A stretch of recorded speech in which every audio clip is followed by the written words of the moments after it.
Kembali lagi di cerita mistis seram. Kali ini kami akan membawakan cerita nyata pocong kepala terpuntir di pos bayangan Gunung Merapi. Cerita ini diangkat dari kisah nyata dari Haryo Triaji. Sebelum ke ceritanya, dukung channel kami dengan cara like, komen, share, dan subscribe. Oke, misal kalian ingin membaca artikel bisa di link di bawah ini di deskripsi. Jadi keluarga besar saya cukup rutin untuk berkemah di Gunung Merapi, terutama ketika pergantian tahun.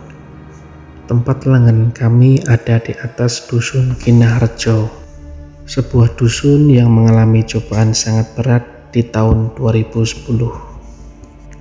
Untuk mencapai puncak Gunung Merapi, kalian bisa memilih 4 jalur, yaitu Selo, Babadan, Sapu Angin, dan Kinaharjo. Pos bayangan ini ada sebelum kalian mencapai pos 1, yaitu Sri Menganti, jalur ke Kinaharjo. Lantaran jalur pendakiannya yang cukup berat, banyak pendaki memanfaatkan pos bayangan ini untuk mengasuh sebentar sebelum tancap gas menuju pos-pos selanjutnya. Pos ini seakan-akan ada untuk pendaki menghimpun energi. Pos bayangan sebelum pos 1 ini tidak terlalu luas. Sisi kirinya yang langsung berhadapan dengan jurang ditumbuhi pohon-pohon besar. Sementara itu di sisi kanan ada tebing pendek dengan tanaman yang menjalar. Di sisi kanan ini ada semacam pos ronda yang terbengkalai. Kami mulai berjalan ketika pagi hampir habis, mungkin sekitar pukul 10. Rombongan kami tidak terlalu banyak, hanya beberapa saudara dan kawan, ditambah satu pendaki dari Jakarta yang bernama Pak Bambang. Pendakian berjalan tenang dan tanpa halangan berarti, sampai di pos bayangan, di mana pocong dengan kepala terpuntir akhirnya menampakkan diri. Setelah beristirahat sebentar, kami melanjutkan perjalanan. Baru beberapa langkah, Pak Bambang terdengar menyapa seseorang di sebelah kanan rombongan. Ternyata di sana berdiri almarhum Mbah Marjan dengan senyum. Kami sama sekali tidak sadar kalau Mbah Marjan itu ikut naik. Awalnya kami merasa kejadian itu merupakan pertanda baik. Namun ternyata beliau memperingatkan kami, apalagi jalur Kinaharjo itu sangat menguras tenaga. Dan sebelum kami berangkat melanjutkan perjalanan, saya masih ingat betul kalau Mbah Marjan itu berkata, "Nanti saya susul." Setelah itu perjalanan terbilang lancar. Pos 1 Sri Menganti, pos dengan gapura besar kami lewati. Beberapa waktu kemudian kami sampai di pos 2, yaitu pos rudal. Yang mengagetkan kami adalah sosok Mbah Marjan itu sudah sampai di sana.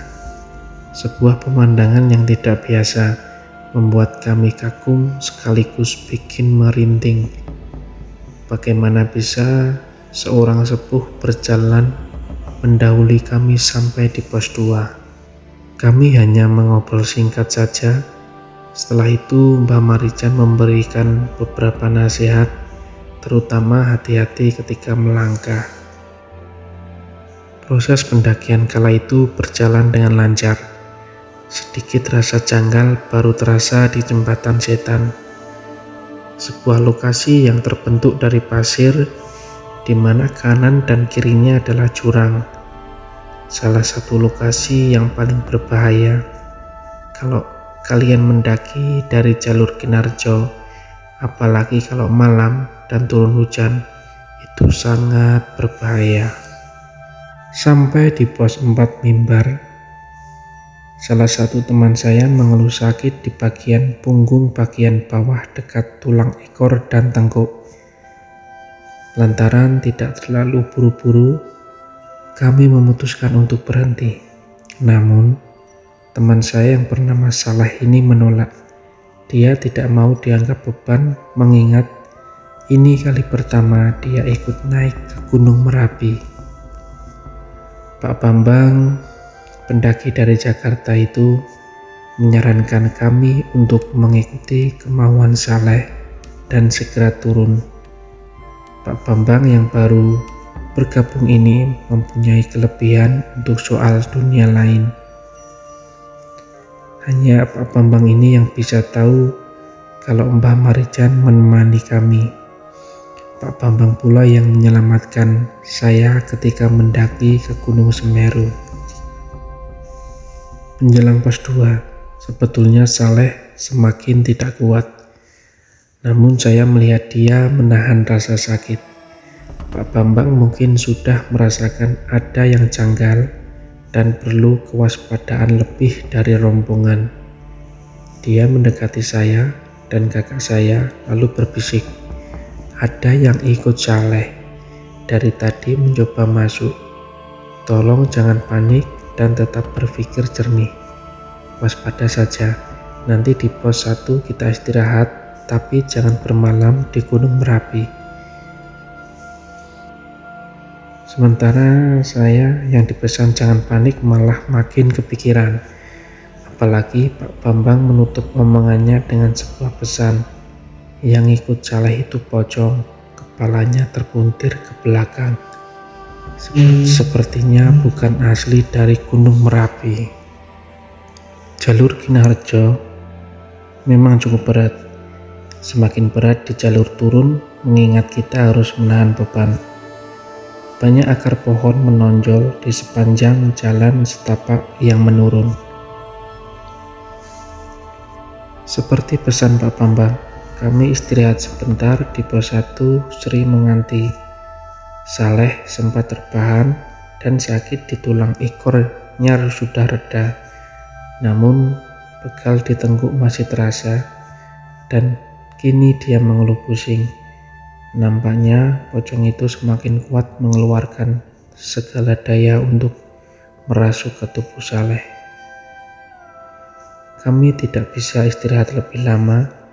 Pak Bambang menegaskan bahwa kami harus segera meninggalkan Gunung Merapi.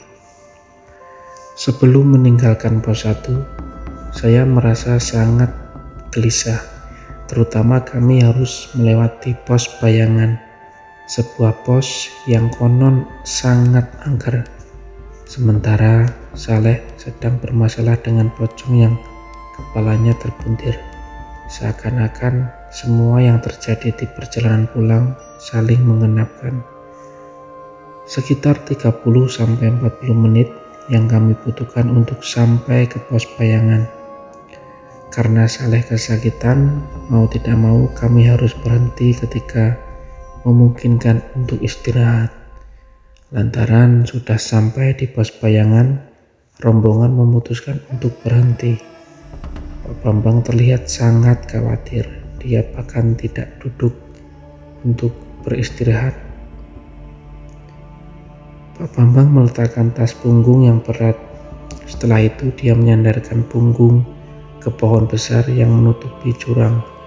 Tentu saja dia masih berdiri, tidak mau duduk. Mata Pak Bambang tak pernah lepas dari Saleh yang meringis kesakitan. Beberapa dari kami menyempatkan diri untuk merokok. Yang lain meneguk habis persediaan air, mengingat kami sudah dekat dengan pintu keluar. Saleh yang pertama berdiri. Saya mengira sakitnya sudah reda. Pak Bambang justru semakin waspada. Saleh ini akhirnya membuang nafas dengan keras dari mulutnya. Setelah itu dia merintih dengan keras. Semua rombongan sigap berdiri, siap-siap kalau Saleh tumbang. Namun kami semua salah. Hentikan part kedua, jangan lupa dukung channel kami dengan cara like, komen, share, dan subscribe.